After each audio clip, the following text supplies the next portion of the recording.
Hi guys, and welcome back to my channel. So today's video is for Sicilian lovers. If you're playing Sicilian defense as white or as black, so then this video is definitely for you. I'm gonna show you a game which ends in just 20 moves with a decisive result. So this is a very tactical and sharp opening and very nice game. So if you like sharp games with sacrifices, then this video is definitely for you. So keep on watching. So let's dive into the game. This game is between Antonio and Do Thin Hai. So they played in Kuala Lumpur Open in 2005, and white started with e4, black played c5, so we have Sicilian defense. So as you may know, Sicilian defense is one of the sharpest opening in chess, and you can get a lot of points with it. But keep that in mind that you should know the theory, because even if you make one small mistake and if your opponent sees how to take advantage of it, you can just lose the game, and it can be the other way around. So if your opponent doesn't know how to play the opening, you can win really easily and fast in the opening. But anyway, let's get back to the game. So white played knight f3 here, d6. So after d6, black usually wants to play Sicilian defense Najdorf variation, and here white played bishop b5. A lot of people think that, okay, d4 is the main line, so it should be the best move, but no, it's not the case. d4 is possible, and d4 is the main line here, but bishop b5 is as good as d4.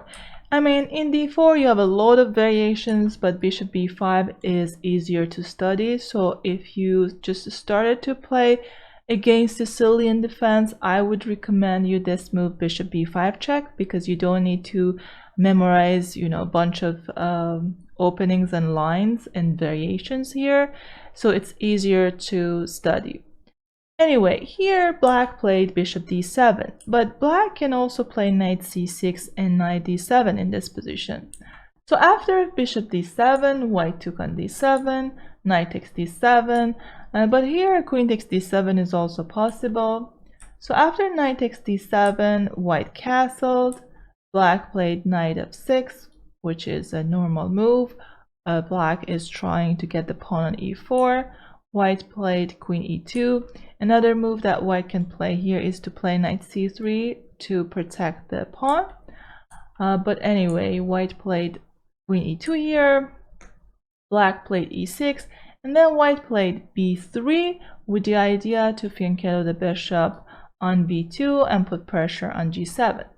So black played bishop e7, bishop b2, short castle, and then white played d4. So now we got into open Sicilian. We basically changed the move orders, but the position got transposed from the open Sicilian. But why did white play like this? Because white is trying to get his pawn to c4. If you've been playing Sicilian defense as black, you know that black usually wants to either play d5 or b5. And when white plays c4, it's much harder for black to get to those squares with the pawns, right? So that's why c4 is a nice move for white. But let me go back and actually show you a very interesting move in the opening. If you remember, after d6, I suggested you this move. I mean, d4 is also a main line here. After taking here, black should start with knight f6. And the reason is, if black starts with knight c6 here, white can play c4, and again, white has his pawn on this nice square, so black cannot get his pawns to d5 or b5 easily. So that's why black needs to play knight f6 in order to attack the pawn, and after knight c3, black can play, for example, knight c6, because now white cannot play c4. That's why it's very important to be precise in the opening, guys. Each move in chess has meaning. So we should not just memorize, a bunch of moves in the opening and just play it on the board. But instead, we need to understand the position. What if our opponent just, move a pawn? So all the theory that you have memorized are gone, right? So that's why it's very important to understand the idea and the plans behind each move. And c4 was one of the moves that I wanted to show you guys. So let's go back to the game, because in the game we got to this point, knight takes d4, and here black played a6 and white played c4. So as you can see, white has this pawn structure, which we can call it Maroczy pawn structure or Maroczy pawn structure, and it's a good, setup for white. Because white has usually more space in such positions. Anyway, black played queen c7. If you don't know this move, then you should definitely look at more games in Sicilian defense, because c7 is one of the most useful squares for the queen. We usually move our queen to c7 in Sicilian defense, and that's why earlier black pushed the pawn to a6, because he wanted to prevent this move knight b5. I mean, black knew that he's gonna put his queen on c7 and he wanted to just avoid knight b5.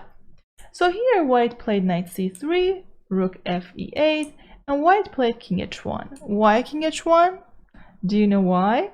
Yes, because one of the ideas here for white is to push the pawn to f4, and after f4 this diagonal can be, tricky and vulnerable. So sometimes black has some ideas to pin this knight on d4. That's why king h1 is a prophylactic move, and white wants to get ready to push the pawn to f4. So here black played knight f8, which is actually not a great move. A better move here is to push the pawn to d5. So black needs to sacrifice his pawn and push the pawn to d5. As I mentioned earlier, this is one of the ideas in Sicilian defense for black. So d5, let's say if pawn takes, you take with the pawn, and if the pawn takes, you can play bishop b4. So the rook is attacking the queen and the bishop is attacking the knight. Let's say the queen moves to f3. Now black can attack the queen again. The queen goes to g3. Now this knight is pinned, but black can take the knight. If the bishop takes, black can simply win material here because the queen is also here, and if the king goes here, if the queen goes to h3, we can simply take the bishop and win the game. And instead of taking with the bishop, the best move for white is to play knight f5. So the idea is to checkmate on g7. If black takes this bishop, one move checkmate. Wow. Okay, so black needs to push the pawn to g6 to defend this move, and after that white can take the bishop, because here he can't take the knight, it's pinned. And after knight e4, yes, this is a fork, but white has a perpetual check here, because white can check on h6, he goes to g7, white can move back to f5, and here we can repeat the moves. Notice that if black doesn't play king g7, for example, if the king goes to h8, it's even worse for black, because white can take, let's say rook takes, queen takes, queen takes, and now white has a beautiful royal fork here. So the king goes to g7, white can take the queen, and in this position white is up a rook. And if the king goes to f8 in this position, white can play bishop b4 check, and after king g7, white can move the queen to f4 and save the queen. And notice that there is no bishop on c3 to take on, so here white actually has the advantage. So that's why black needs to just play king g7, and after such moves the game can end in a draw. But anyway, in the game After king h1, black played knight f8. Black didn't push the pawn to d5. And then white played f4, knight d7. Now white has advantage here. Why? Because white has more space. And I want you guys to remember such moves because these moves are typical and you can use these moves as white. I mean, black played a little bit passively here. So as I showed you earlier, black should have played d5. But anyway, here white needs to get his last piece into the game. So he played rook ad1, rook ad8, and white played queen h5, g6. The pawn is attacking the queen. But this pawn, basically, by pushing the pawn, black creates some weaknesses. And black creates 5 weaknesses here. And you see that the bishop on b2 is looking at this diagonal. So there can be, you know, some potential to attack the king. The best move here for black was to move the bishop to f6. But black didn't see it, and black played g6 instead. So white played queen h6. Now black moved the bishop to f6 and white played rook f3. So what's the idea behind this move? White wants to get his rook to h3 and try to, you know, put pressure on h6. And now here black actually blundered. Here black played bishop g7, but before moving the bishop to g7, let me tell you the best move for black. Here black can play queen c8. And the idea here is that the queen will be no longer on c7 and knight d5 is not within attack. Because after bishop g7, you will understand what I mean here. So queen c8 was a better move, and then black is going to move the bishop to g7. But anyway, black moved the bishop to g7 immediately, and white found a very nice tactical move.